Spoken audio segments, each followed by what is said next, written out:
Mura mga nito, wala kwarta. Ito na kayo. Tapos magakot, bibiyakin. Ayan, ayan na. Ayan, ayan ang resulta na pag kinukupra. Ayan. So, ito yung mga balat ng niyog. Ayan. Tapos yan, luluunan yan. Ito yan pasisiritan ng kalanyo. Dito, ano dito, yan. Nalagyan ng binulot. Pasirit-siritan. Ano, ito yung masipag na mangkukupra.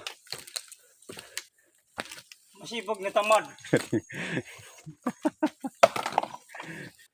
Yan. Kinakamada para pag luunan yan, madali maluto. Tapos yung baon yan, gagawin ng uling. Nandito yung butas oh. Yan, kaya lang hindi makapag-uling kasi panay ang ulan, kaya laging basa yung luho.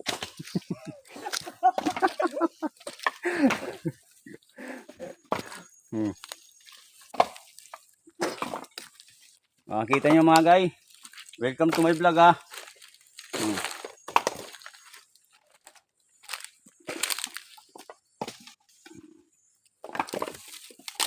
Mahirap pa ng buhay dito, kailangan talaga magtiis, magtiyaga.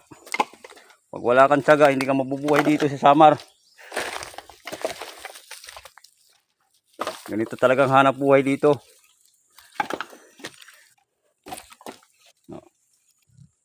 Ito, yan. Yan yung mga kinukupra dito. Ay nako, ang sakit sa likod.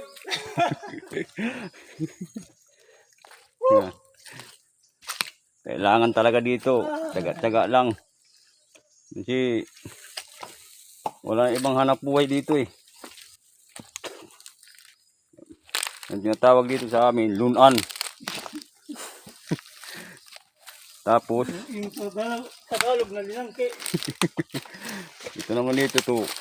Nilalagyan dito ng ano, ng apoy para madangdang yung mga lilukad.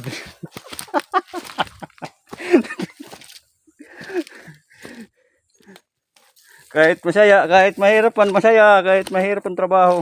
Ganun lang talaga dito sa Samar. Importante talaga dito, minsan malungkot, minsan masaya.